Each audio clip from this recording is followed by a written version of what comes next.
इमरान खान के खिलाफ तहरीक अदम एतमाद पर कौमी असेंबली का इजलास की तारीख आखिरकार आ ही गई है। स्पीकर ने 25 मार्च यानी जुमे को यह इजलास बुलाया है। पहले दिन बस औकात पाने वाले रुकन असेंबली के लिए फातिहा की जाएगी। वफात पा गए थे हमारे रुकन असेंबली, जिसके बाद इजलास मुलतवी हो जाएगा।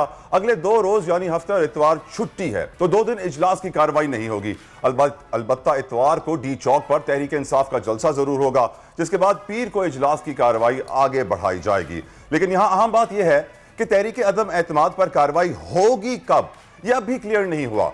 कौमी असेंबली से जारी एलामिये में इस हवाले से कुछ नहीं कहा गया। इसके बावजूद कि अपोजिशन ने असेंबली कार्रवाई के लिए आज की डेडलाइन दे रखी थी, जिसे हुकूमत किसी खातिर में ही नहीं ला रही। इस सारी सियासी सूरत हाल पर बात करने के लिए हमारे साथ मौजूद हैं पीटीआई के सीनियर रहनुमा सेनेटर फैसल जावेद साहब। फैसल साहब, thank you so very much for giving us your precious time. पहला सवाल जो मैं आपसे पूछना चाहूंगा कि बिलावल भुट्टो जरदारी साहब ने धमकी दे रखी है कि अगर इजलास नहीं बुलाया गया जब हम कह रहे हैं, तो फिर दमादम मस्त कलंदर होगा। आपकी नजर में इस धमकी को आप कैसे देखते हैं? ओआईसी इजलास से हुकूमत को क्या, सॉरी ऑपोजिशन को क्या थ्रेट है इस वक्त, जिसकी वजह से बिलावल भुट्टो जरदारी साहब ने बयान जारी किया?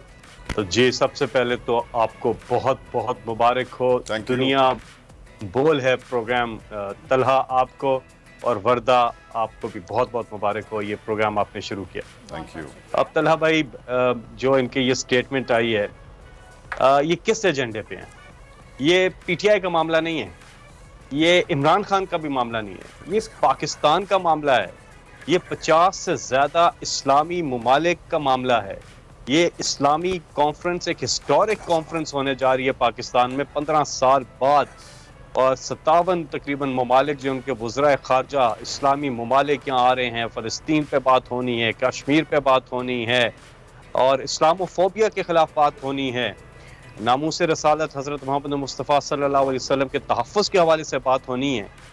और ये धमकी देना कि जी इजलास आप करें, अगर आप उस दिन वोटिंग नहीं करेंगे तो हम वहां से निकलेंगे नहीं, और ये नहीं होगा वो नहीं होगा, ये होश के नाखून लेने चाहिए। इस किस्म के बयानात नहीं देने चाहिए। फैसल साहब, ये बताइए कि अपोजिशन को आखिर ओआईसी से खतरा क्या है, और अगर अपोजिशन ने कोई गड़बड़ करने की कोशिश की तो क्या हुकूमत तैयार है इसके लिए? उनका प्लान क्या है?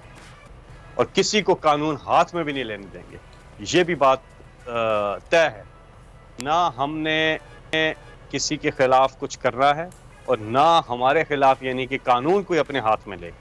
आप आराम से जाएं, पार्लियामेंट जाएं, ये ओआईसी की कॉन्फ्रेंस खत्म हो जाएगी, और 23 मार्च की जो परेड है अफवाज पाकिस्तान की, जिसमें वज़राए ख़ारजा जो दुनिया से आए हुए हैं वो भी इसमें शिरकत करेंगे। 24 को सब चले जाएंगे, उसके बाद हम आपस का ये देख लेंगे मामला। 27 को जो है इतवार है, और उसके बाद फिर किसी भी दिन वोटिंग हो सकती है। आप अपने मेंबर्स पूरे करें। ये असल में इनकी शिकस्त आश्कार है इनके चेहरों के ऊपर, और इसी शिकस्त की वजह से कभी क्या चीज बोलते हैं, कभी क्या चीज बोलते हैं। लेकिन ये जो ये बात कर रहे हैं, किसको खुश करने के लिए कर रहे हैं ये बात? ये क्या एजेंडा इनका क्या है? इस बात से जिन्होंने कहा जी हम ये कॉन्फ्रेंस जो है नहीं होने देंगे, ये किसके एजेंडा है? क्यों नहीं होने देंगे? फैसल साहब, ये बताइए, आपके जो मुनहरिफ अरकान हैं उनके खिलाफ आप क्या करने जा रहे हैं? कोई कार्रवाई होगी या नहीं? अगर उन्हें पार्टी से आपने निकाल दिया है और वो वापस भी आने को तैयार है, तो आप खुले अल्फाज में उनको वेलकम भी कर रहे हैं, इसकी क्या वजह है?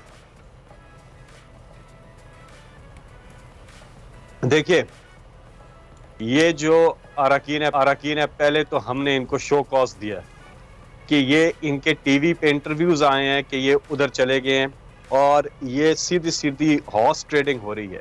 पैसा चल रहा है, खरीदा जा रहा है इनको। ये गैर आईनी है। आइन के आर्टिकल 65 से ये गद्दारी के भी मुर्तकिब हुए हैं। ये कह रहे थे कि जो हम आईनी तब्दीली लेके आ रहे हैं, ये आईनी तब्दीली नहीं, आईनी गद्दारी लेके आ रहे हैं। और ये जिस तरह से हो रहा है उधर सिंध हाउस में, जिस तरह से ये सारा चला, सबने देखा। हमने इन्हें शो कॉज दिए, 7 दिन के अंदर अंदर ये अपना जवाब दें, हिसाब दें और अपनी पोजीशन क्लियर करें। वापस आते हैं, हम इन्हें वेलकम करते हैं।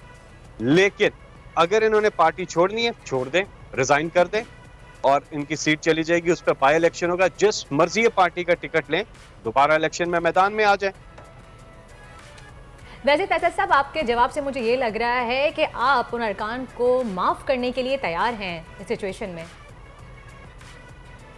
देखें, ये जब फ्लोर क्रॉस कर देते हैं ना, उससे पहले अभी तो वोटिंग नहीं हुई है, अगर उससे पहले ये वापस आ जाते हैं और पैसे भी उनको वापस ना दें, वो भी ले आए, क्योंकि उनके पास तो चोरी का पैसा सारा, वो ले आए, कोई यतीम खाना खोल लें और सियासी यतीम होने से बचे। क्योंकि प्रॉब्लम ये है कि अगर ये उधर ही चले गए, अगर उधर चले गए, मैं आपको बता रहा हूँ, उसके बाद होगा क्या?